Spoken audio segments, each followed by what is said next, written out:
Sebrae, Serviço Brasileiro de Apoio às Micro e Pequenas Empresas. Olá, começa agora mais um programa Destaques. E mais de 1.800 pacientes já foram atendidos na Casa de Cuidados do Ceará, que está completando 4 anos. A unidade de saúde é uma experiência que deu certo e que tem um foco na deshospitalização. Por lá, o clima do ambiente e a relação entre pacientes, cuidadores e profissionais de saúde são diferenciados. Fernanda e Laudeni iniciam um dia com uma boa conversa do lado de fora do quarto onde estão há 8 meses. A rotina é cercada de cuidados médicos, mas segue diferente do que já foi em hospitais convencionais. Ele foi diagnosticado com esclerose lateral amiotrófica e passou por um longo tratamento. A esposa diz que a realidade mudou ao chegar à Casa de Cuidados do Ceará. Pelo diagnóstico que os médicos deram no Hospital Geral, ele não ia mais poder andar, não ia falar, não ia se alimentar, né, mais pela sua boca. E aqui foi tudo diferente. Aqui foi um acolhimento muito bom para ele e recuperação. Porque depois que a gente chegou aqui, nesses 8 meses, ele consegue andar, ele consegue falar, né? Ele consegue se alimentar, já ganhou peso, né? Aí aqui foi tudo diferente. Completamente diferente no hospital, né? Porque lá no Hospital Geral eu tive de dormir no chão. E aqui a gente tem o conforto de ter uma cama, né? Me proporcionaram uma rede, né? É tudo completamente diferente, aqui é muito bom. O equipamento de saúde surgiu em meio à pandemia de Covid-19. De lá para cá, tem abraçado famílias que se deparam com momentos difíceis. O foco é reabilitar pacientes e agir com cuidados paliativos. O objetivo principal da Casa de Cuidados é a otimização dos leitos hospitalares. Então, eu estou retirando uma pessoa que está na unidade hospitalar, né, e essa pessoa vem para a Casa de Cuidados para ela passar por uma transição para uma reabilitação ou uma paliação. Então, a gente vai fazer essas duas vertentes, que é a reabilitação do paciente, né, no caso, o paciente para ele ficar mais fortalecido para retornar para o lar, e a gente cuida tanto do paciente quanto do cuidador, né, nesse protagonismo do cuidado, e a questão dos cuidados paliativos, o controle de sintomas, né, o fechamento, encerramento de ciclos dessa família para que o paciente ele consiga ter um fim de vida com mais qualidade, conforto. O cuidador, quando ele bota o pé na Casa de Cuidados, ele sofre essa transformação, né, acontece a transformação, ele passa de cuidador de acompanhante para cuidador. E aí é onde ele recebe treinamento, ele recebe as orientações necessárias para que ele consiga acompanhar esse paciente em casa. Então, por isso que é uma transição. Ele sai de unidade hospitalar, de cuidados mais complexos, passa pela Casa de Cuidados para ele se adaptar, tanto que a nossa unidade ela é toda adaptada. É uma cama para o cuidador, né, uma cama para o paciente, o espaço é maior, né, para esse cuidado, justamente para ele começar a se familiarizar e retornar para casa em segurança. Em alguns casos, a gente consegue acompanhar porque a gente transfere esse paciente para o serviço de assistência domiciliar. Então, de certa forma, a gente tem um certo feedback. Então, esses pacientes eles conseguem permanecer em casa. O acolhimento diferenciado é reconhecido por quem passa a conviver nesse recanto de Fortaleza. O verde e a tranquilidade do local ajudam a amenizar o sofrimento causado por doenças, ajudam a recontar histórias que estão acomodadas nesses quartos. Em um deles, aqui no 37, nós vamos encontrar a Érica, que há pouco mais de um mês aprendeu a ser cuidadora da própria mãe. É verdade, eu aprendi, a vida me colocou como cuidadora, não cuidadora profissional. Aí o que é que eu tenho aprendido muito aqui na Casa de Cuidados, né? Eles me ensinam as técnicas. Não adianta eu ter só o amor se eu não sei cuidar, né? Aí eu vou cuidando do meu jeito, eles vão me ensinando as técnicas. O que é bom aqui também, além de ter um ambiente maravilhoso, tranquilo, é bom, é terapêutico. Esse ambiente é muito terapêutico. Eles ensinam a manter a nossa mente tranquila para cuidar deles, entendeu? Então, a gente cuida com amor deles. E a Casa de Cuidado cuida com amor do cuidador. Você está no período de transição, daqui a pouco vão para casa. Se Deus quiser. Está muito mais preparada para seguir nessa luta. Sim, com certeza. Eles estão me ensinando bastante a melhor, né? A ter uma situação melhor com eles, aprender melhor, a cuidar melhor.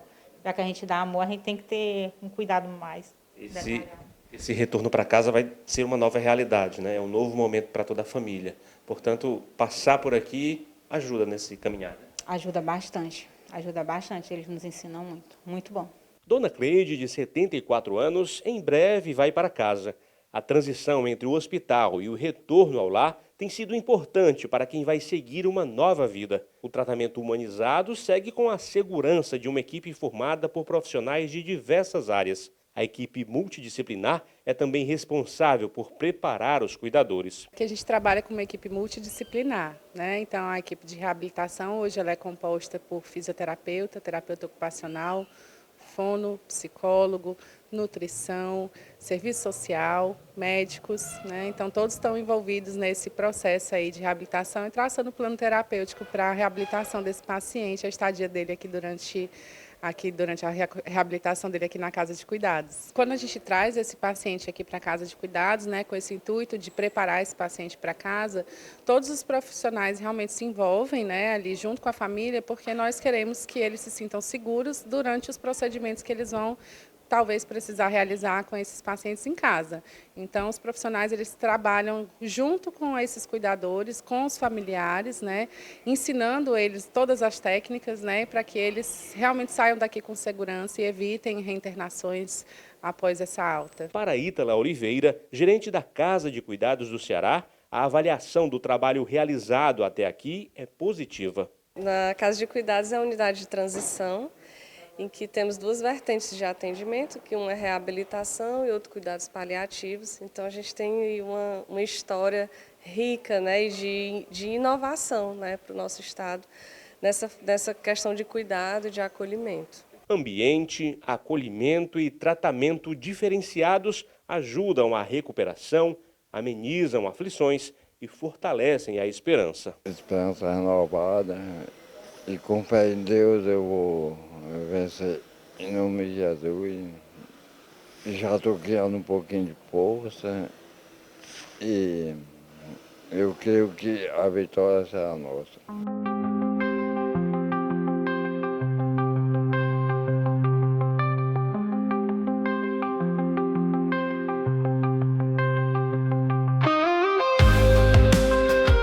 Agora intervalo, a gente volta já.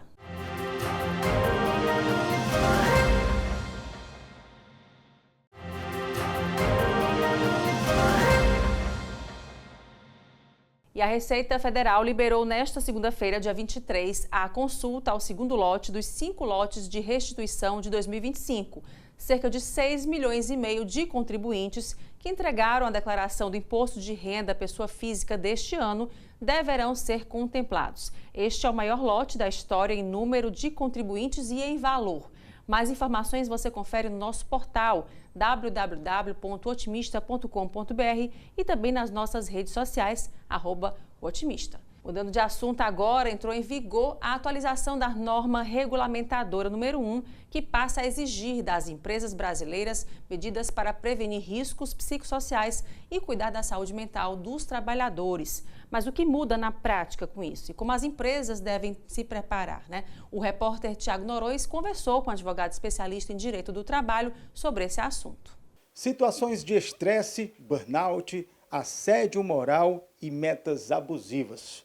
Esses são exemplos dos chamados riscos psicossociais que, a partir de agora, estão na mira da fiscalização trabalhista. Isso porque entrou em vigor, no fim de maio deste ano, a nova redação da norma regulamentadora número 1, a NR1, que obriga empresas a identificarem e gerenciarem esses fatores de risco no ambiente de trabalho.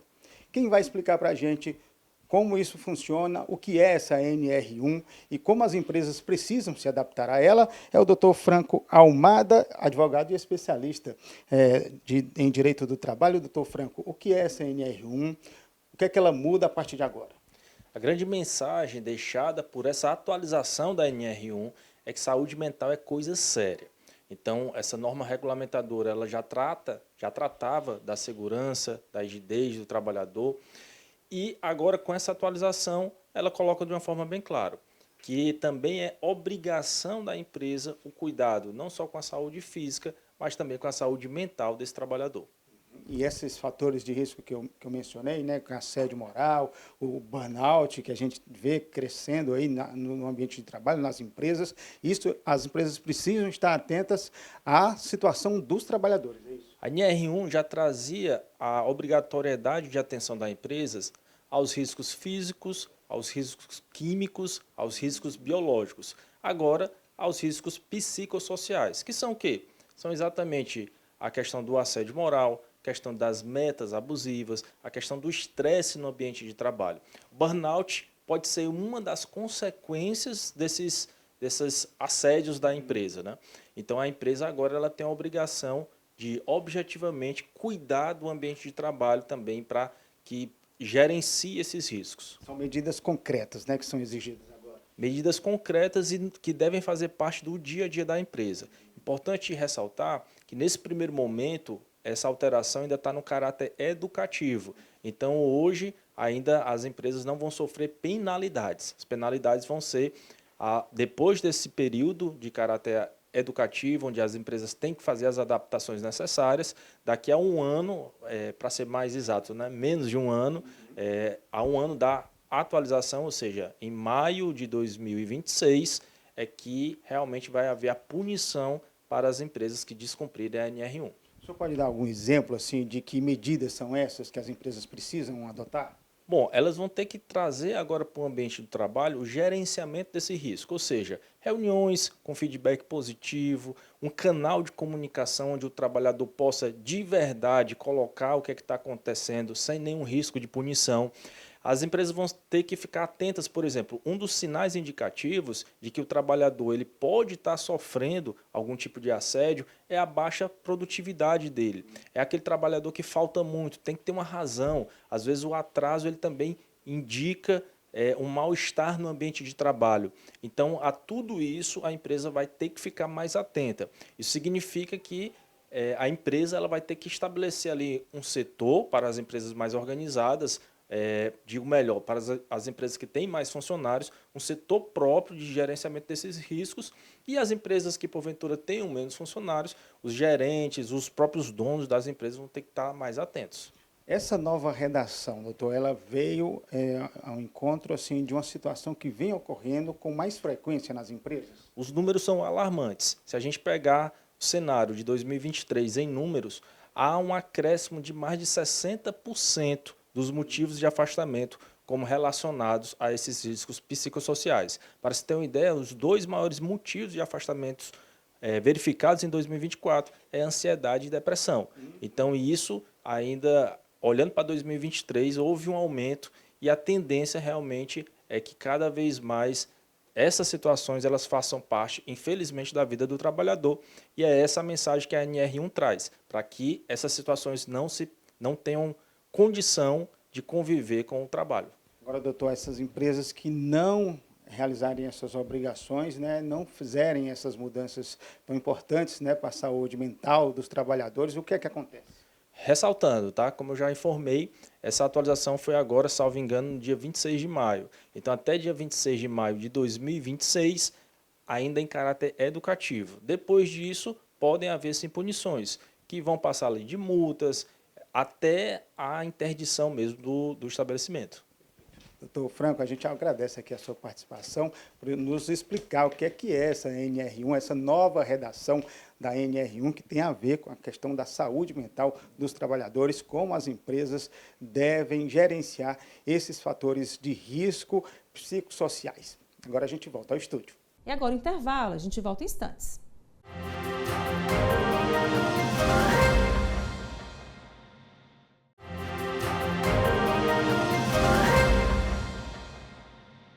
E a Associação Brasileira de Irrigação e Drenagem, entidade sem fins lucrativos, está sendo presidida por um cearense. É o engenheiro agrônomo Silvio Carlos, que está aqui comigo no estúdio agora. Muito obrigada pela sua presença. Eu que agradeço. Muito obrigado pela oportunidade. Pois é, falando, você assumiu recentemente, né, a gestão. Como é que estão sendo os trabalhos até agora?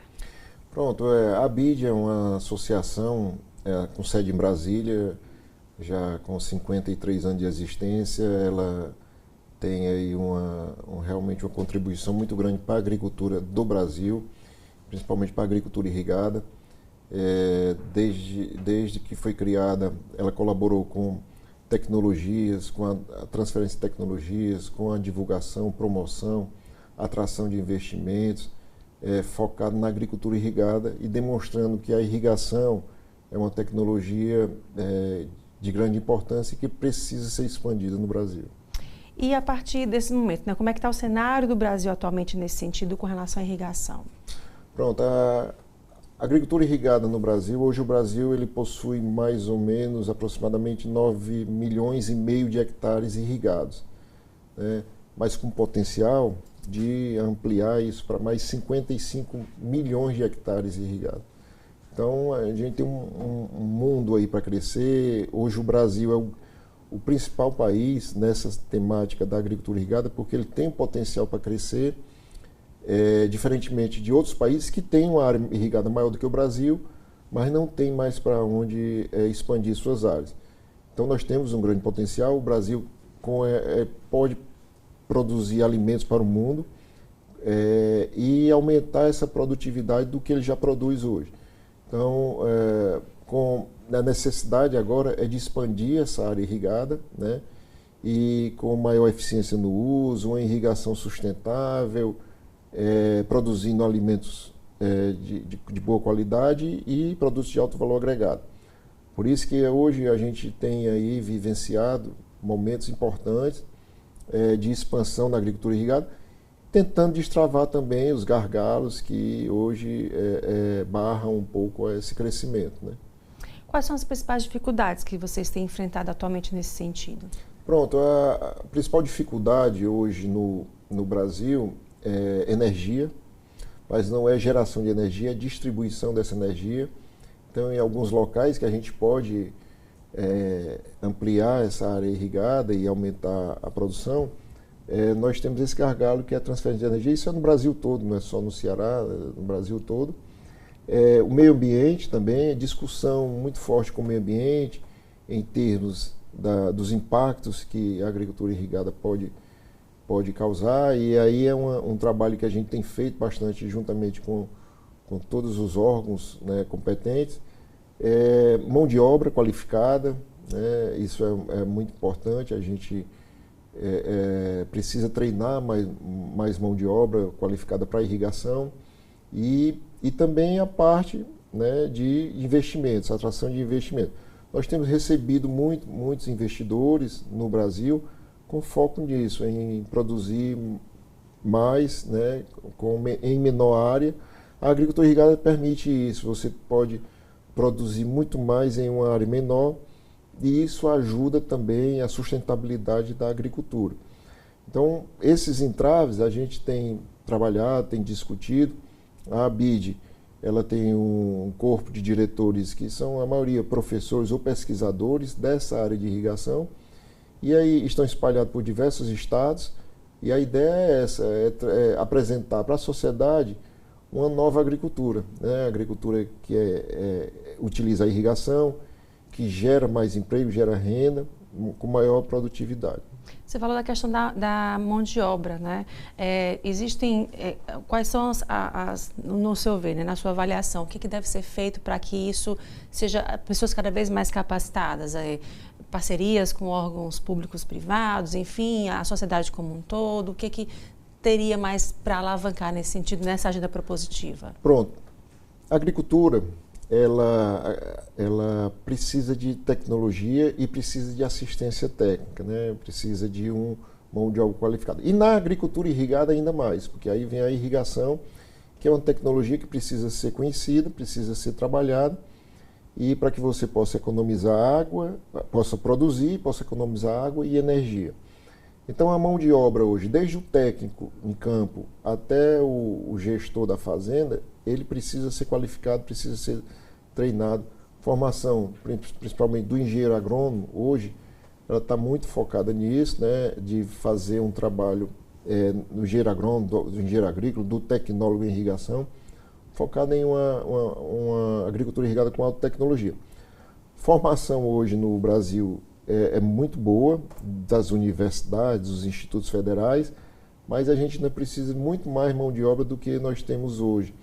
E aí vem o Senar, né, que aí faz um trabalho fantástico, e vem também outras instituições, né, que permitem aí essa formação desse técnico, desde o montador do sistema de irrigação até o projetista, né, para a gente ter uma agricultura irrigada bem eficiente. Dentro dos trabalhos da associação, né, vocês fazem capacitações, encontros durante o ano, como é que são feitos esses trabalhos de vocês?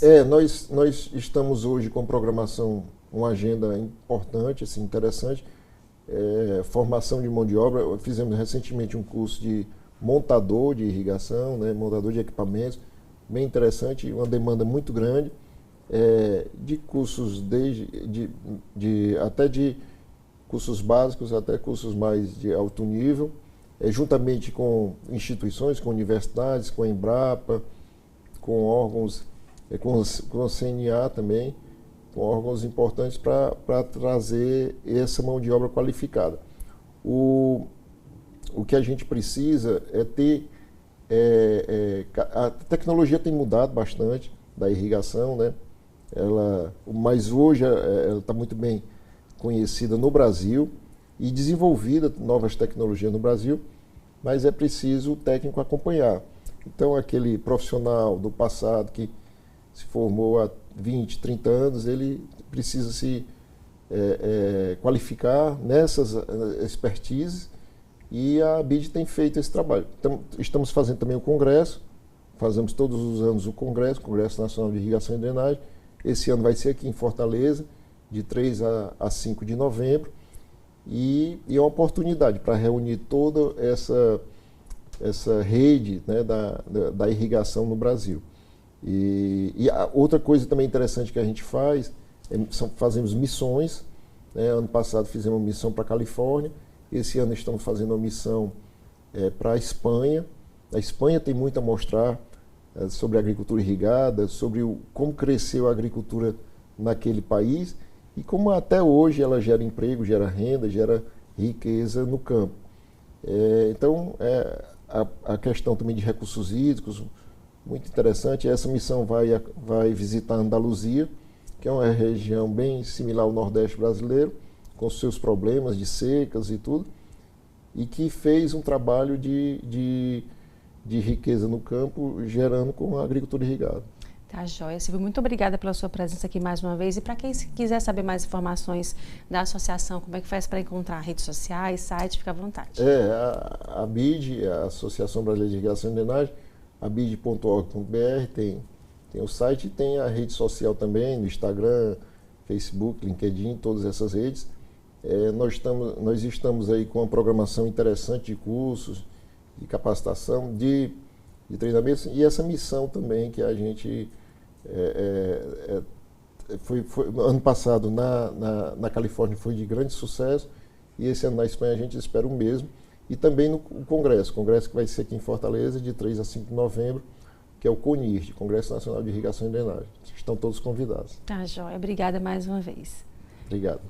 Pois é, a gente fica por aqui agora nos destaques, ficando por aqui com vocês. Muito obrigada pela sua companhia e até o próximo programa.